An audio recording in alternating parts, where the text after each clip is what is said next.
வெளிவிடயம் விட்டு விளங்கும் அருணேசனாம் வழியடக்க நிற்கும் மனத்தால் உளமதனில் உன்னை தியானித்து யோகி ஒளி காணும் உன்னில் உயர்வுரு மீதும்.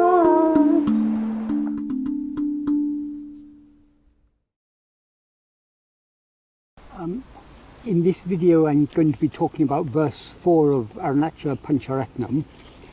As I explained in the earlier verses in this series,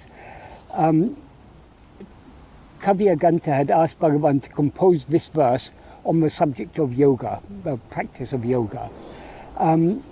But according to Bhagavan, the practice of yoga in itself is incomplete. Yoga by itself cannot lead us to our goal, which is eradication of ego. But yoga is a technique, a means by which the mind can be the excess activity of the mind can be reduced, and the mind, which is thus rendered relatively calm, can be used to turn within and know oneself. So it's only as an ancillary, as an aid to the practice of self-investigation. And it's by no means an essential aid, because the mind will be quietened anyway, automatically, when we turn our attention towards ourselves. But for those who are attracted to the path of yoga, they can use yogic techniques to calm the mind to some extent, and then they can use that calm mind to turn within. That is the connection with yoga in this verse. But essentially, Bhagavan is talking here about what he was talking about in the previous verse, which is self-investigation. Because here he uses the term in Sanskrit, he says tvām dhyāyanam, that means contemplating you. And in Tamil he says unne dhyānitu, that also means contemplating or meditating on you. So you here means Arunachala, and as Bhagavan said in the second verse, Arunachala is that which is shining within us as I. Arunachala is our own self. So meditating on Arunachala means meditating on ourself. And he also says contemplating you within. In Sanskrit he says antaḥ tvām dhyayanam. Antaḥ means within. And in Tamil he says ullum adanil, in the heart, or that means within ourselves, meditating on you. So what he's talking about metaphorically here is the practice of self-investigation, even though he was asked to talk about yoga. So what he says in the Sanskrit version of this verse is tyaktvā viṣayaṁ bāhyam, ruddha prāṇēna ruddha manasā'ntastvām, dhyāyan paśyati yōgī, dīdhitim Arunachala tvayi mahīyaṁtē. What that means is tyaktvā viṣayaṁ bāhyam. Tyaktvā means giving up. Viṣayaṁ bāhyam means external objects. What Bhagavan means when he talks about external, viṣaya is a term that is more or less equivalent to the term phenomenon in English. So all phenomena are viṣayas. When he talks about external viṣayas, external phenomena, what does he mean by external? He's not just talking about the physical phenomena, the phenomena that seem to be outside this body. According to Bhagavan, what is within is only I. So everything other than I, everything other than ourself is external. It's something extraneous to ourselves. It's something that appears and disappears. So what he means by external viṣayas is all viṣayas, all phenomena. So tyaktvā viṣayaṁ bāhyam, giving up external phenomena. Giving up here means ceasing to attend to or ceasing to be aware of external phenomena. Obviously we cannot be aware of external phenomena without attending to them. So if we withdraw our attention from other things by focusing it only on ourselves, we are thereby giving up external phenomena. So tyaktvā viṣayaṁ bāhyam, giving up external phenomena. ruddha prāṇēna, ruddha manasā'ntastvām. Ruddha manasa. Let's not go too far. Ruddha prāṇēna, ruddha manasa, which means by the mind which is restrained by the breath, by restraining the breath. So if you restrain here means we're curbing the outward going activity of the mind. And how do we do that? One means to do that is the practice of pranayama. By curbing the activity of the breath, we thereby curb the activity of the mind. So that can be an aid to this self-investigation. But the main point Bhagavan is talking about here is self-investigation, as I say. So that by the mind which is restrained by restraining the breath, or by the mind which is curbed by curbing the breath, so the mind is there the instrument. What are we to do with this mind? Now the mind is facing outwards towards external viṣaya. So we are giving up external viṣaya. That means we're turning the mind within. So he says, manasā'ntastvām. Antaḥ means within. Tvām dhyāyan, meditating on you or contemplating you within. So the practice Bhagavan is talking about here is essentially turning the mind within and meditating on you. As I say, you here refers to Arunachala, and as Bhagavan said in the second verse, he said, Shriddhi Atma ahamiti atmataya nrityasi. That means you, as oneself, you dance in the heart as I, or you dance in the heart as oneself as I. Two ases there is slightly different. As iti means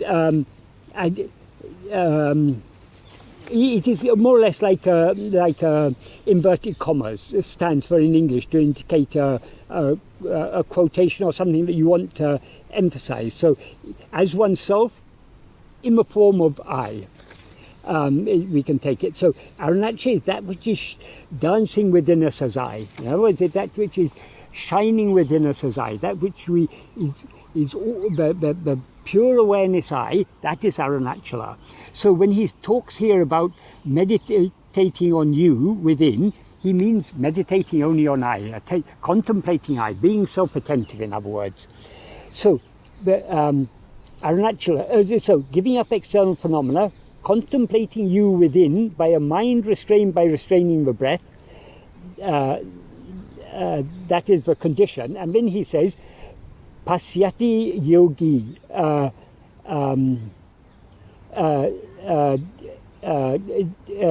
dīdhitim. Paśyati means to see, dīdhitim means light. So the yogi sees the light. What is the light the yogi sees? It is the light of pure awareness. So the whole of this first sentence is giving up external phenomena and contemplating you by a mind which is restrained by the restrained breath. The yogi sees the light. That means the light of pure awareness. And then the final sentence is the conclusion, Arunachala, tvayi mahīyaṁtē. They are exalted in you, Arunachala.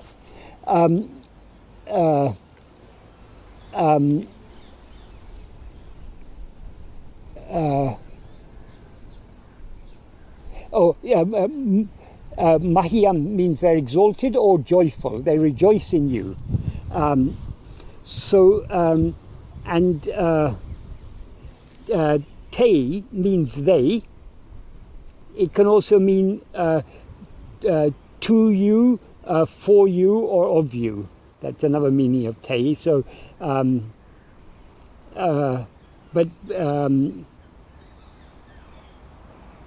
since tvayi already means they are exalted in you, so te here means they is the main meaning of te here. So the whole verse, if we take the word, we can make it all into one sentence because the idea is flowing on, right? So we're just adding there and thereby between the two sentences we can connect them together. So this verse is addressed to Arunachala. Arunachala, giving up external phenomena and contemplating you within by a mind that is restrained by the restrained breath, the yogi sees the light, and thereby they are exalted or joyful in you. So, as I say, this is essentially what Bhagavan is described, what the essential part of this verse. How do the yogis see the light, and how are they thereby exalted? By contemplating you. The restraining the breath is just an aid to calm the mind in order to help the mind, in order to create the conditions that are necessary for the mind to be wholly focused on you. But if we turn our attention within, automatically our breath is thereby controlled. It's not necessary to control the breath in order to control the mind. Turn the mind within, the breath will automatically calm down. Both breath and mind will automatically calm down. And by turning our attention within, we are thereby giving up external phenomena. So, giving up external phenomena, restraining the breath, restraining the mind, these are all secondary. If we turn our attention within to contemplate Arunachala within our heart, in other words, to attend only to I, we will thereby be giving up external phenomena, we will thereby be restraining the breath and restraining the mind. So, as I say, though Bhagavan mentioned restraining the breath here because he was asked to write about yoga, what he's essentially talking about is meditating on I, because Arunachala is that which is shining in our heart as I. The Tamil verse means much the same. Velividiam vittu, vilangum arunesa, valiyadaka nikum manatal, ulamadanil, unne dhyānitu yōgī, olikanum, unnil via vurumidun. Again, this is two sentences, but we can connect them together. So I'll start with the first sentence. He addresses Arunachala as Vilangam Arunesa. That means Arunesa who shine. The implication here of shining is Arunachala is self-shining. It is the light of self-awareness which is always shining in our heart. So Vilangam Arunesa. That's the address. But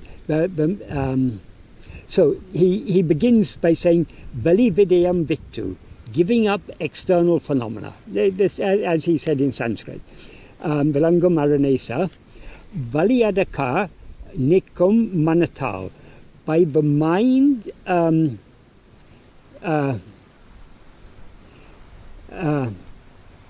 the mind that's Nikum Manatal, the mind that is standing, that is the mind that stands motionless, Vali Adaka, when restraining the breath. So if we restrain the breath, the mind will thereby stand motionless, and by such a mind, what must we do?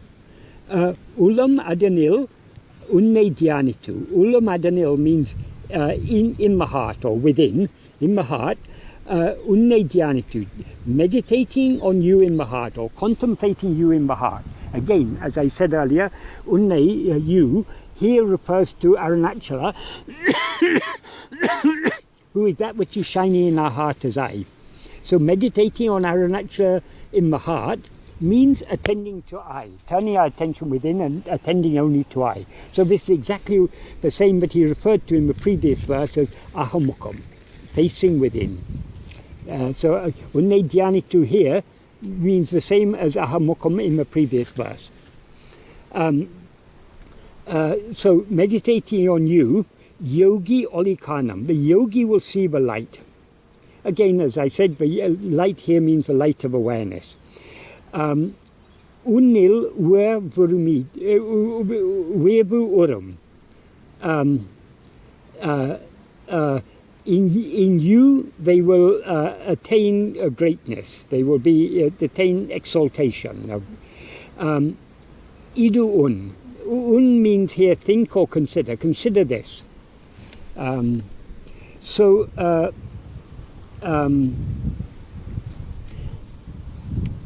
if we take the whole verse together and connect the two sentences together, it is Arunachala who shine, implying who shine by the light of your own self-awareness. In other words, self-shining Arunachala, we can take it as.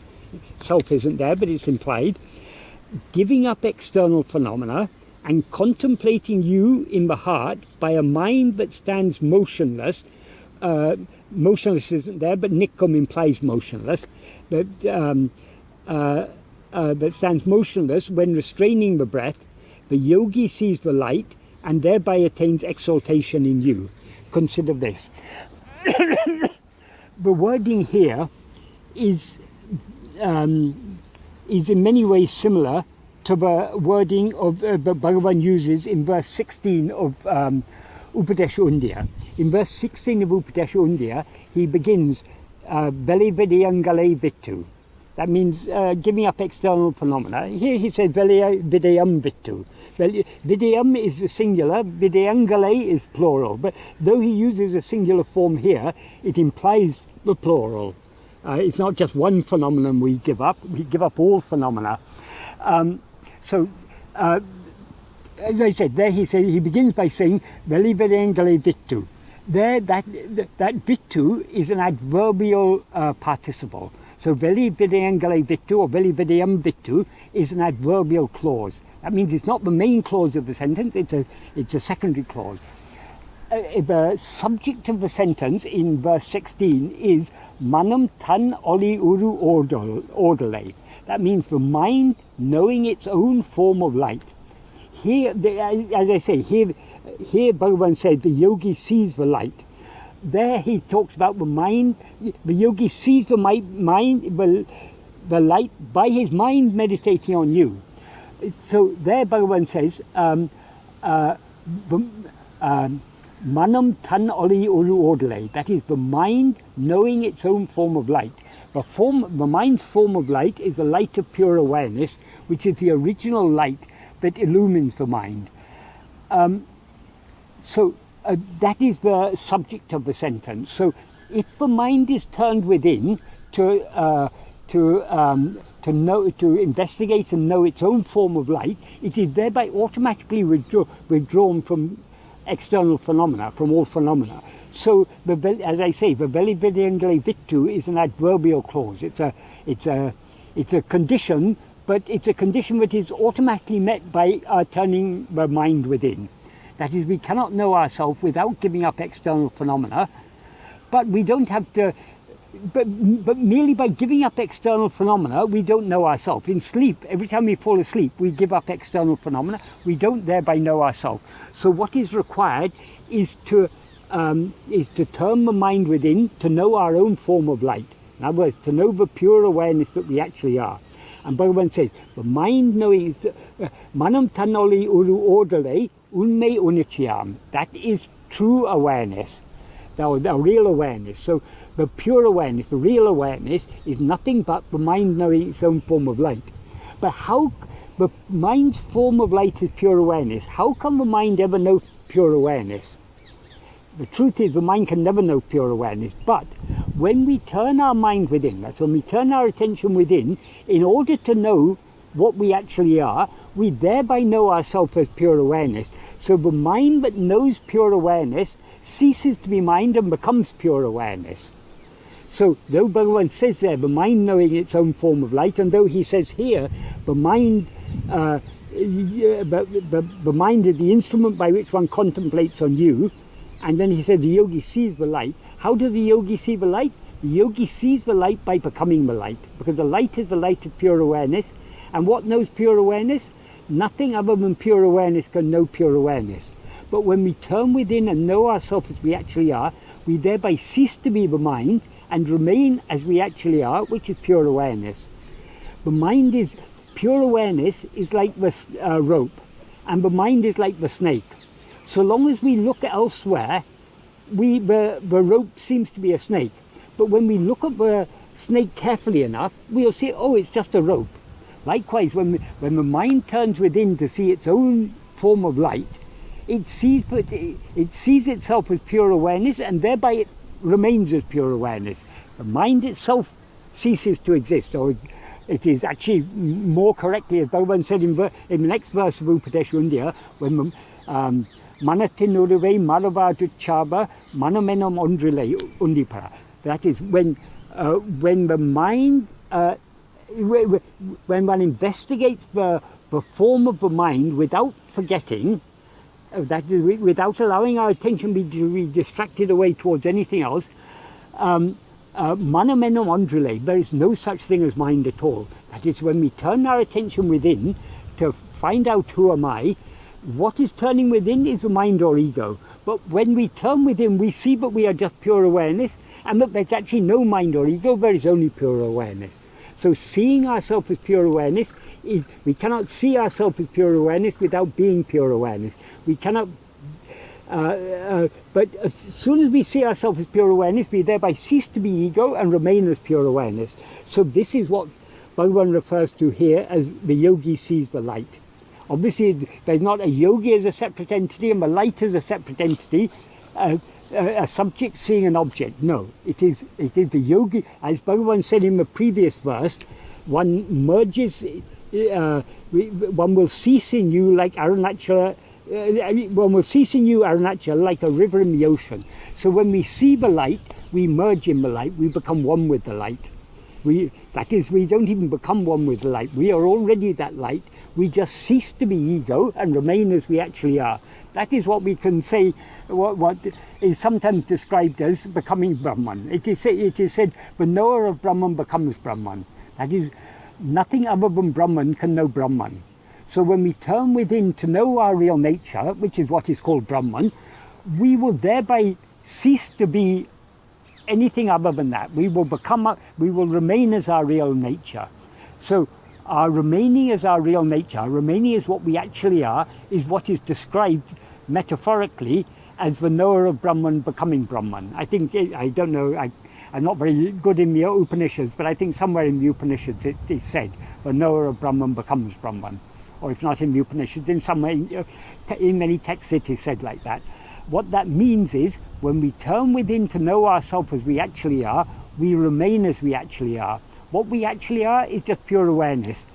And as an ego, we cannot know pure awareness, because the pure awareness is awareness of ourselves as we actually are. Ego is a wrong awareness of ourselves, an awareness of ourselves as something other than what we actually are. What Bhagavan refers to here as the mind meditating on you, he's there talking about the chit aspect of the mind, the knowing aspect of the mind as subject. That means ego. So when the ego turns within to meditate on itself or on its own source, it thereby merges in its source and remains as its source, and its source being pure awareness. What knows pure awareness, what sees the light, is only the light. What sees pure awareness is only pure awareness.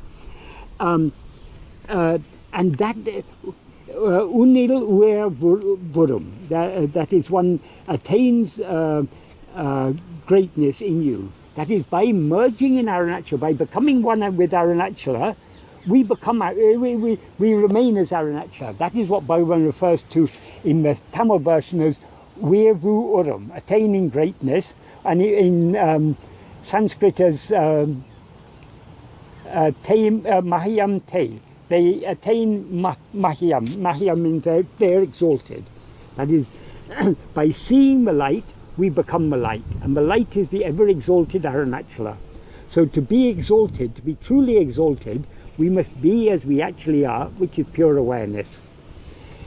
So as I say, in this verse, though he uses the term yogi, and he refers to restraint of the breath, what he's essentially talking about here is the path of jnana, the path of turning within and meditating on I, meditating on Arunachala, which is that which is always shining in our heart as I.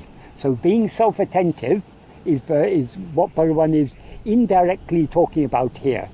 It's the reference to the he's using the term yogi, and his reference to restraining the breath. That is all incidental. It's not essential to the meaning of this verse. The essential meaning of this verse is that by meditating on Arunachala, by meditating on I, we thereby see the light of pure awareness, and thus we become, we are exalted, because we remain as that light of pure awareness.